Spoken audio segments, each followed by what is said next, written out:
प्यासी रूह। रात का अंधेरा घना हो चला था। शहर की सड़कों पर हल्की हल्की बारिश की बूंदें गिर रही थीं और एक अजीब सी खामोशी ने पूरे माहौल को घेर रखा था।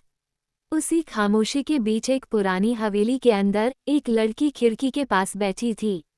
उसका नाम था रूहानी, पर लोग उसे रूह के नाम से जानते थे।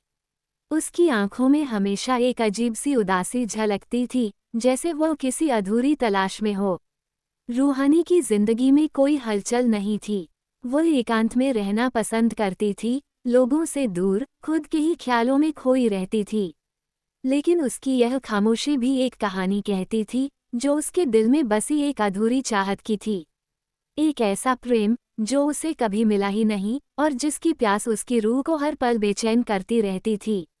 उसका मन हमेशा किसी अनजाने चेहरे की तलाश में रहता था, किसी ऐसे शख्स की जो उसकी इस प्यास को बुझा सके। उसकी तन्हाई रात के अंधेरे की तरह गहरी होती जा रही थी। हवेली के दरों दीवार भी उसकी इस उदासी को महसूस कर रहे थे। हवेली में फैली हर आवाज़, हर गूंज मानो उसकी प्यासी रूह का हिस्सा बन गई थी। एक रात, जब बारिश की बूंदें तेज हो गईं, रूहानी ने अचानक खिड़की से बाहर झांका। उसे दूर एक साया दिखाई दिया। वह साया धीरे धीरे उसकी हवेली की ओर बढ़ रहा था। रूहानी का दिल तेजी से धड़कने लगा। क्या ये वही शख्स था जिसकी तलाश उसकी रूह को सदियों से थी? क्या उसकी प्यासी रूह को आज उसकी मंजिल मिलने वाली थी? वह साया हवेली के दरवाजे के पास आकर रुका। रूहानी दरवाजे की ओर बढ़ी, उसकी धड़कनें तेज हो रही थीं। उसने दरवाजा खोला और सामने एक अजनबी खड़ा था।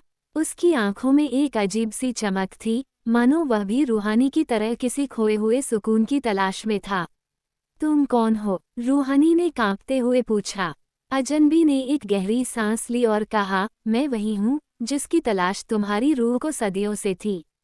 रूहानी की आंखों से आंसू बहने लगे। उसकी प्यासी रूह को आज अपनी मंजिल मिल चुकी थी।